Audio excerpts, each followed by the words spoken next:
coba dilihat dulu di sekelilingnya, mungkin masih ada sampah bungkus makanan atau sampah kertas, dipungut ya, lalu dibuang pada tempatnya, diberi waktu. Ini sepertinya tidak ada ya, alhamdulillah. Kan kalau lingkungan kelas kita bersih, nanti kita jadi nyaman belajarnya dan ilmunya, insya Allah nanti terasa baik ya.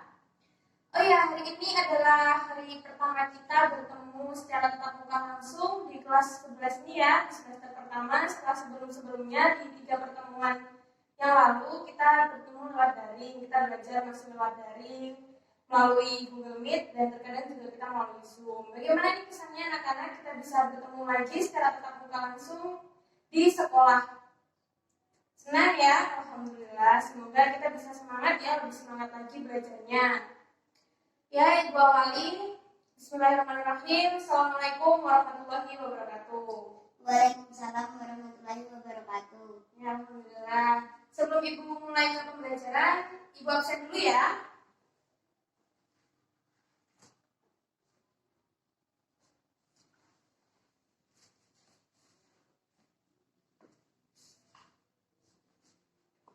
Zelena Hadir, Bu. ya. Widya ya hadir, Marcelina hadir, Rita hadir, Cici hadir, Lucy juga hadir ya. Alhamdulillah hari ini nihil ya, tidak ada yang sakit, tidak ada yang izin. Alhamdulillah hari ini kita bisa bertemu secara lengkap dan secara sehat. Alhamdulillah. Ya, sebelum masuk ke materi pembelajaran hari ini, kira-kira masih ada nggak yang ingat tentang pembelajaran kita di minggu lalu? Di pertemuan lalu masih ingat tidak? Bahwa diam semua ini sudah lupa. Ini semuanya itu belajar apa enggak sih? Kok diam semua ini enggak pada ingat semua? Baik ya, Ibu ingatkan lagi. Jadi pertemuan yang lalu kita belajar tentang pemerintahan Daendels dan Raffles di Indonesia.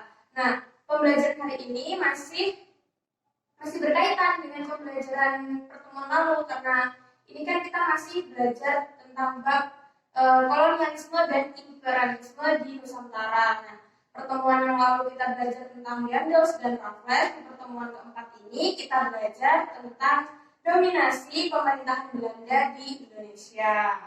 Nah, sebelum lanjut nih, Ibu ada gambar. Ibu mau kasih tunjuk gambar. Di sini kira-kira ada yang tahu nggak ya itu gambarnya siapa? Coba Ibu mau cek dulu siapa nih. Ada yang tahu nggak ini gambarnya siapa? Oh, diam semua ini nggak belajar ini pasti ya. Ini pasti nggak belajar. Ini adalah gambarnya Johannes van den Bos. Nah, kalau yang ini mungkin tadi yang ini nggak tahu. Mungkin yang ini tahu nih. Mungkin yang ini pernah lihat atau udah pernah tahu ini namanya siapa. Masih nggak tahu lagi, masih diam. Ya ampun, ya baik deh, bukan tahu ini namanya Douwe Dekker. Nah, mungkin bertanya-tanya nih semuanya.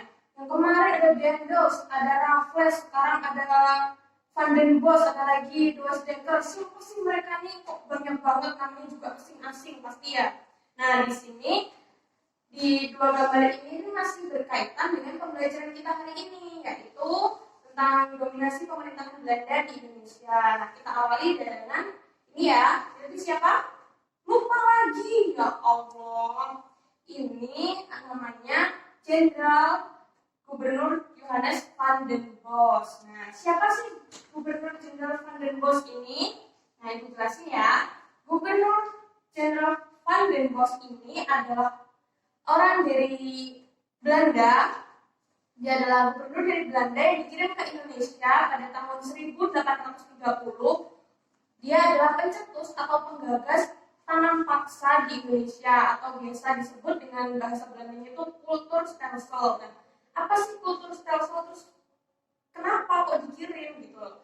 Nah, dicetuskannya kulturstelsel atau tanam paksa di Indonesia ini gunanya untuk memperbaiki atau mengisi kekosongan kas ekonomi di negeri Belanda seperti itu. Nah, mungkin masih bertanya, Bu, kenapa kok harus Indonesia yang mengisi kasnya Belanda? Kan Belanda itu negeri sendiri, Indonesia punya negara sendiri, punya pemerintahannya sendiri-sendiri. Kenapa harus Indonesia nih yang mengisi kasnya Belanda gitu kan? Nah, alasannya karena Belanda ini kan dia kasnya kosong. Nah, Indonesia itu adalah negara jajahannya Belanda seperti itu. Indonesia kan di bawah kekuasaannya Belanda, di bawah tekanannya Belanda, dan secara keseluruhan Indonesia ini dijajah oleh Belanda. Nah, jadi dimanfaatkan Indonesia ini, dimanfaatkan tenaga pribuminya, dimanfaatkan hasil buminya untuk mengisi kekosongan ekonomi di Belanda. Caranya gimana? Ya dicetuskannya kultur stelsel ini. Nah, kultur stelsel ini adalah tanah paksa di mana para pribumi yang memiliki tanah pertanian atau tanah perkebunan itu diminta secara paksa menanam tanaman yang laku dijual dengan harga tinggi di pasar internasional seperti itu. Nah, kenapa kok Belanda bisa kasnya kosong? Nah, itu karena Belanda itu kan menaklukkan daerah-daerah di Indonesia ya, seperti daerah di Aceh, di Jawa, di Kalimantan, dan di seluruh Nusantara itu kan ditaklukkan oleh Belanda. Nah, proses penaklukannya itu kan tidak mudah, harus dengan melalui perang, ya kan? Jadi mengeluarkan banyak uang, mengeluarkan banyak materi. Dari di negeri Belanda sendiri di Eropa kan sudah Belanda juga terlibat dalam perang dunia, terlibat dalam perang dingin. Jadi kas dari negeri Belanda itu kosong, sehingga Belanda mengisinya dengan cara menetapkan, mencetuskan atau menggagas kultur stelsel ini di Indonesia seperti itu.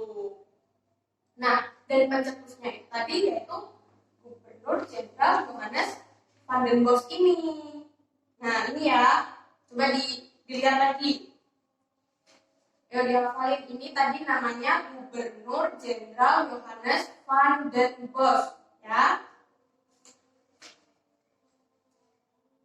Nah, mungkin masih ada yang bingung nih, kenapa kok harus Indonesia? Nah, mungkin masih ada yang bingung nih, tanam paksa tuh apa sih? Apa dipaksa-paksa gitu? Iya, dipaksa itu memang benar. Nah, di sini tuh ada ketentuan-ketentuannya, ada kriteria khusus lah kalau bahasa nagaulnya ya. Nah, ketentuan-ketentuan dalam tanam paksa itu ada banyak, ada beberapa. Contohnya, penduduk Indonesia atau pribumi yang memiliki tanah perkebunan atau pertanian itu diminta seperlima dari tanah perkebunannya itu untuk ditanami tanaman wajib. Nah, tanaman wajib ini tanamannya ditentukan dari pihak Belanda. Contohnya seperti kopi, seperti teh, tebu, dan lain-lain. Nah, tanaman-tanaman wajib ini adalah tanaman-tanaman yang laku dijual di pasar internasional, atau kalau bahasa milenial, bahasa zaman now-nya itu best seller lah ya, itu best seller di pasar internasional. Nah, itu seperti teh, kopi, tebu itu ditanam, kalau nanti hasil panennya diangkut oleh Belanda lalu dijual di pasar internasional, diekspor dan hasil uangnya nanti untuk mengisi kas Belanda yang kosong itu tadi. Nah, ketentuan yang kedua yaitu tanah yang ditanami tanaman wajib bebas dari pajak. Jadi seperlima tanahnya milik warga, milik pribumi tadi itu bebas dari pajak. Jadi pribuminya hanya membayar pajak tanah yang tidak ditanami tanaman wajib itu tadi. Nah, ketentuan berikutnya yaitu penduduk yang tidak memiliki tanah harus melakukan kerja wajib selama 66 hari. Nah, kan ada itu pribumi yang punya tanah, ada pribumi yang tidak punya tanah. Nah, yang memiliki tanah itu tadi, tanahnya itu yang seperlima bagian diminta Belanda.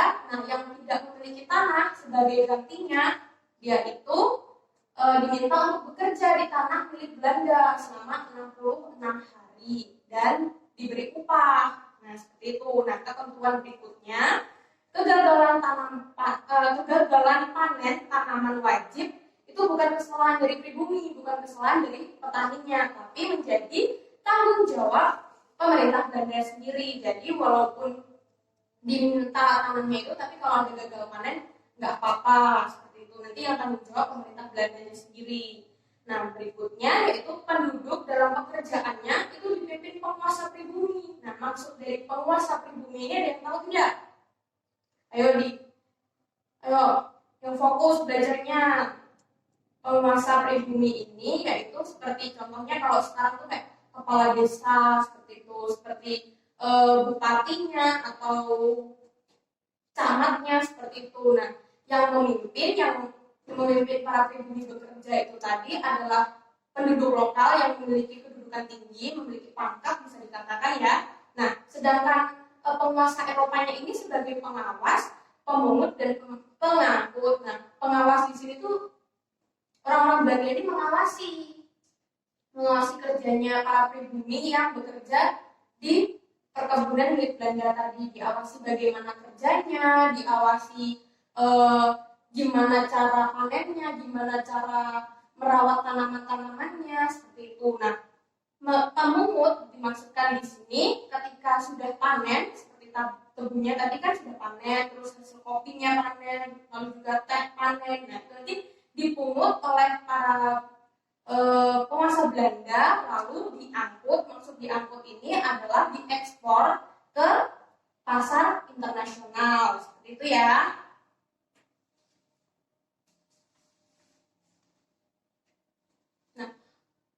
Barangkali sebelum lanjut ke pembahasan selanjutnya, dari sini masih ada yang ditanyakan? Tidak, Bu. Oh iya, baik. Sudah jelas ya? Ya, baik, alhamdulillah. Nah, selanjutnya Ibu mau menjelaskan tentang dampak-dampak dari tanam paksa itu sendiri. Nah, dampaknya itu ada dua, dampak negatif dan dampak positif. Nah, dampak negatifnya itu adalah kemiskinan dan penderitaan fisik serta mental yang berkepanjangan. Nah, maksudnya itu apa di sini? Nah, kemiskinan itu ya karena itu tadi.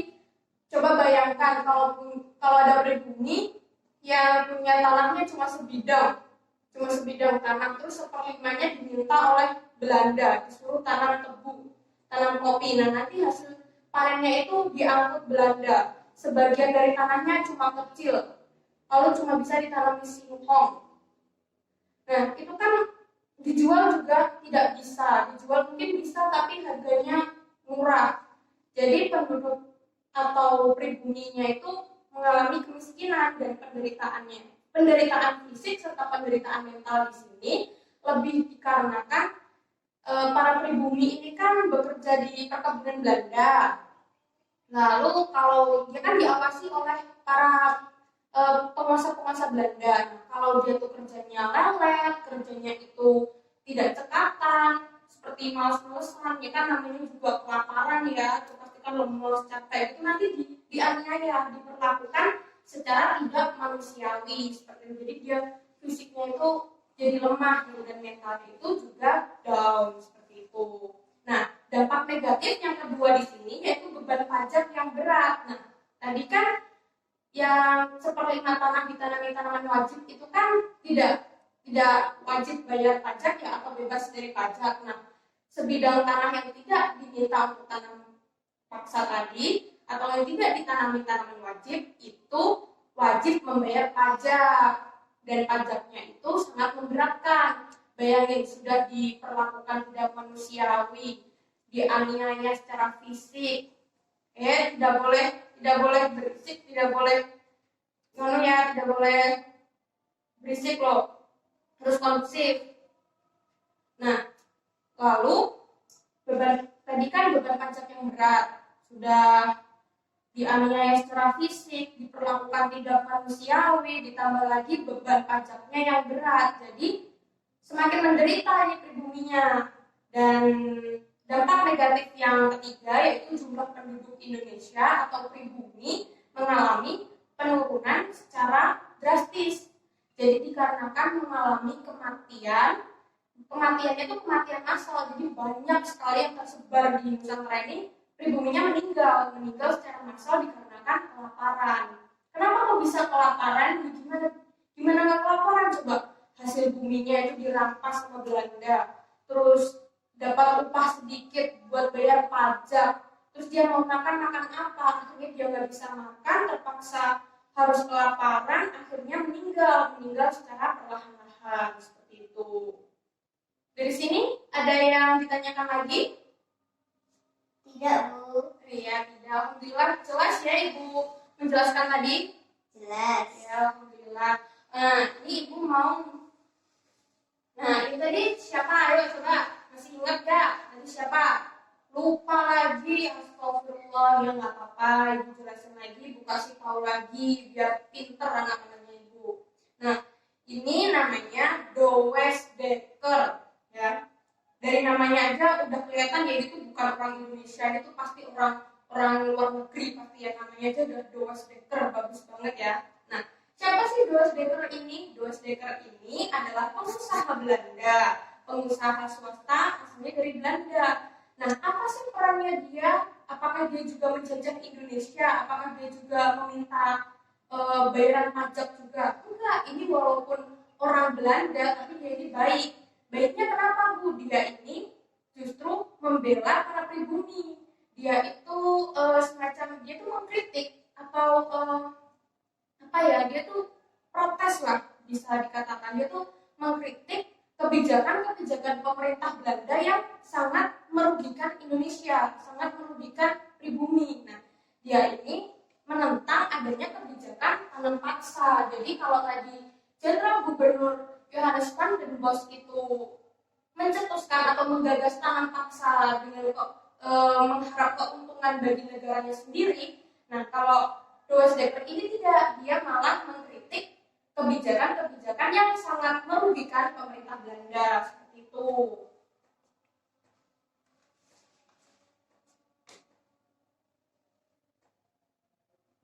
Nah, kebijakan-kebijakan yang dikritik oleh Douwesdekker ini dia tulis di dalam bukunya yang namanya tadi kan Douwesdekker itu. Nah, di sini di dalam bukunya Machthaler karyanya bukan karya Douwesdekker tapi namanya disamarkan menjadi Multatuli. Nah, namanya Multatuli kok unik sekali Bu. Nah, Multatuli ini bukan sembarang nama. Jadi Multatuli ini kalau diterjemahkan dalam bahasa Indonesia memiliki makna saya menderita. Nah, ada yang tahu nggak kenapa Douwesdekker ini membela pribumi?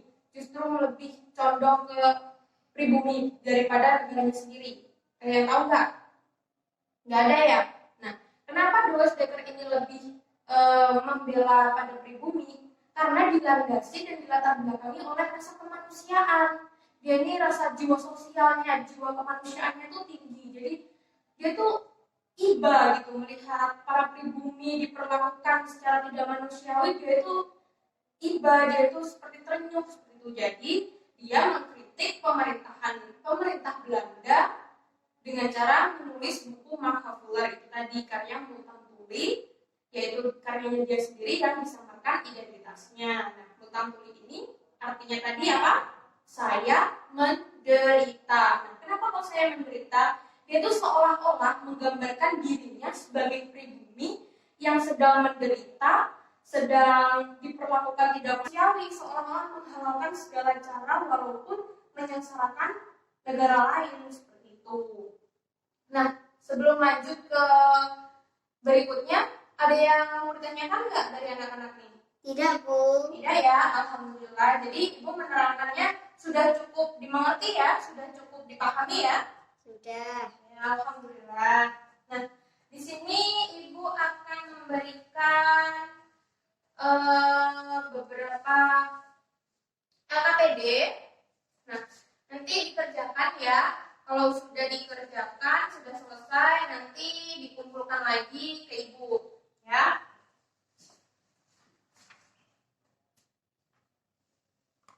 Ya.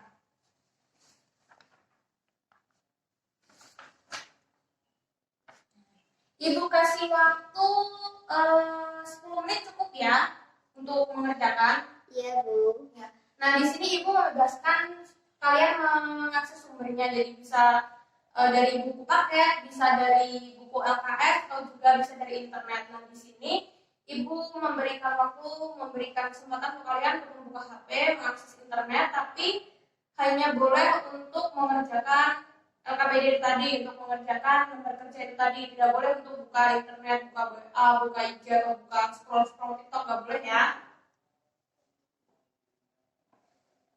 Bagaimana? Ada yang keberatan, ada yang masih kesulitan, ada yang bisa dibantu? Tidak Bu. Tidak ya. Nah, sudah cukup ya Nana, waktunya sudah habis. Nah, di sini siapa yang ingin jadi orang pertama yang presentasi ke depan? Saya Bu. Oh ya, bagus, Zelena bisa maju ke depan. Ini ya, nanti dibaca dulu soalnya baru nanti jawabannya ya. Agak keras ya biar temennya yang di belakang itu dengar mau memperhatikan. Siapakah Johannes van den Bos itu? Johannes van den Bos adalah gubernur Hindia Belanda yang dikirim dari Belanda pada tahun 1830 untuk mengisi kas keuangan negara yang kosong. Untuk itu, Van den Bos memperkenalkan Kebijakan tanam paksa yang nantinya mampu memberi keuntungan yang besar bagi pemerintah Belanda dan menimbulkan kesengsaraan bagi pribumi. ya baik. Jadi ibu apresiasi Zelena karena sudah mau maju yang pertama ya. Silakan duduk. Kita beri applause untuk Zelena ya. Ya tadi jawabannya Zelena itu sudah tepat sekali ya. Siapakah Gubernur Jenderal Johannes van den Bos itu? Dan Zelena sudah menjawab dengan tepat, dengan baik. Dan tadi ibu juga sudah mengecek jawaban-jawaban dari anak-anak semua. Tadi jawabannya juga sudah tepat. Ada yang mendapatkan soal tentang apa tadi? Dampak positif dan dampak negatif. Juga ada lagi yang tentang ketentuan atau kebijakan dari tanam paksa itu sendiri ya. Sudah tepat. Dan alhamdulillah anak-anak ini ternyata memperhatikan ya, walaupun diam ternyata itu tidak melamun, ternyata memperhatikan dengan baik gitu. Nah, di sini ada beberapa gambar, bisa dilihat dengan baik-baik, bisa disimak, diperhatikan. Di sini ada gambar para pribumi di kebun milik Belanda saat melakukan tanam paksa, saat melakukan kultur stelsel. Nah, di sini ada pribumi yang sedang panen kopi, di sini ada pribumi yang sedang memunguti hasil atau mengumpulkan hasilnya, dan bisa dilihat di sini para pribumi ini bajunya compang-camping ya, bajunya lusuh dan terlihat raut mukanya ini tuh sengsara ya karena di bawah tekanannya Belanda ini. Dan ini baju yang sangat rapi ini, orang yang pakai baju rapi ini bisa dilihat ya. Ini adalah pengawas, yaitu orang Belanda, yaitu orang dari pemerintahnya Belanda. Dia bertugas mengawasi kinerjanya para pribumi. Nah, nanti kalau pribuminya itu malas-malesan, pribuminya itu lemas atau capek, kerjanya dianggap tidak tepat atau tidak cekatan, nanti akan mendapatkan perlakuan yang sangat buruk atau sangat tidak manusiawi dari pemerintah Belanda ini sendiri. Nah, dan gambar berikutnya bisa dilihat ya. Ini adalah gambar saat para pribumi akan menyetorkan hasil panennya kepada pemerintah Belanda. Nah, di sini bisa dilihat para pribuminya ini bajunya compang-camping, ada yang cuma pakai bawahan saja, dan badannya itu kurus kering, tidak terawat, kulitnya gelap karena bekerja di bawah sinar matahari langsung. Dan ini akan dikirim ke pemerintahan Belanda, dan oleh pemerintah Belanda nanti akan diekspor ke pasar internasional. Dari sini ada yang belum jelas atau ingin ditanyakan kepada Ibu? Silahkan Ibu. Mungkin ada yang ingin bertanya? Tidak, Bu. Tidak ya, sudah jelas ya tadi. Sebelum Ibu akhiri pertemuan hari ini, Ibu akan memberikan tugas untuk kalian, yaitu membuat hasil belajar hari ini tentang dominasi pemerintahan Belanda di Indonesia, ditulis di kertas folio. Ini tugasnya individu, dikumpulkan besok, dikumpulkan ke ketua kelasnya mengumpulkan ke meja Ibu ya. Jangan lupa harus dikerjakan ya. Nah, oh ya, ini Ibu akan memberikan gift untuk Zelena karena tadi sudah mau presentasi awal ya. Pemberiannya harus diapresiasi nih. Itu buku dari Ibu, semoga bermanfaat, dibaca, dipelajari ya. Baik, Ibu cukupkan pertemuan hari ini. Sekian yang dapat Ibu sampaikan. Semoga ilmu yang Ibu sampaikan bisa bermanfaat, bisa diserap baik oleh anak-anak semua. Jangan lupa terus belajar, tetap semangat, dan tetap patuhi protokol kesehatan karena ini masih dalam pandemi COVID-19 ya. Ibu akhiri, wabillahi taufiq wal hidayah, wassalamualaikum warahmatullahi wabarakatuh. Waalaikumsalam warahmatullahi wabarakatuh.